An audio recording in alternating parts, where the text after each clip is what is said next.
Today I'm going to share one of my insight. Actually, I how I came across the idea of trans-temporal minimalism, a theory of time, stillness, and restraint. I did not arrive at trans-temporal minimalism by inventing something new. I arrived there by noticing what refused to move.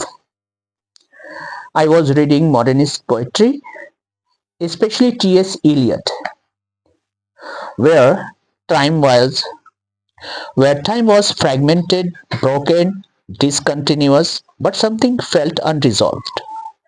Time was still alive. It jumped, it collided, it demanded attention. Beneath those fragments, I noticed something quieter, moments where nothing advanced, yet meaning deepened. A cup, a room, a silence. This did more than events ever could. At the same time, I watched daily life.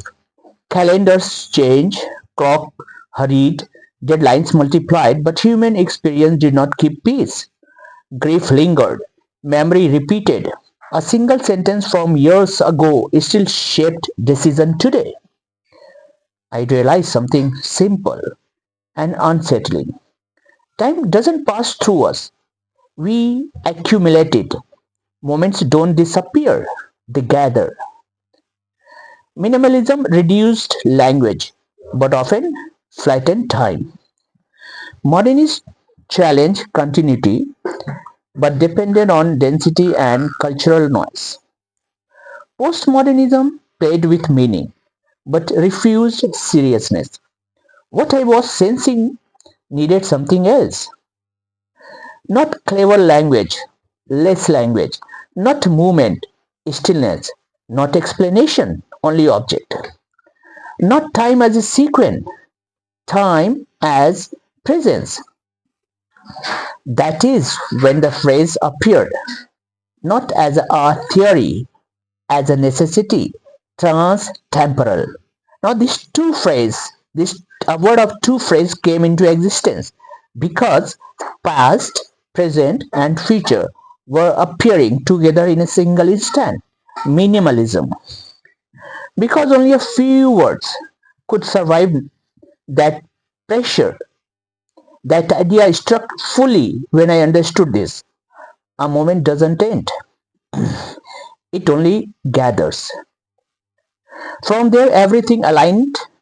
Silence became meaningful, object carried memory better than narratives. The human voice stepped aside, letting time speak.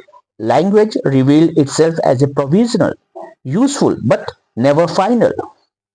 Trans-temporal minimalism is not a rebellion against literature. It is a discipline of restraint, a refusal to explain what time already knows.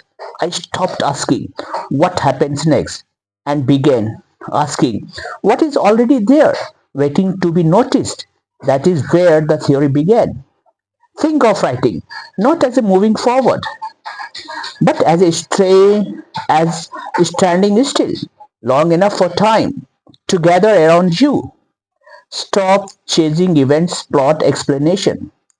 Trust the moment. A cup on a table, a door half open, a clock that refuses to hurry.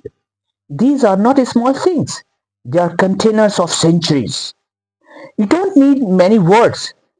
You need accurate silence. Every word should feel slightly heavy, as if it carries a past it cannot explain and a future it refuses to predict. If a sentence explains too much, it weakens. If it leaves space, it breathes. Time is not running ahead of you, it is waiting inside what you touch. You are not there to resolve, not to console, not to impress. You are here to notice and to let that noticing become form. When you write this way, the reader does not follow the thought time. Time enters the reader. Slow down. Cut away the unnecessary. Let objects speak. Let absence work. Write less and allow time to say more. And you can see my daughter You can see each and everything what I'm explaining to you.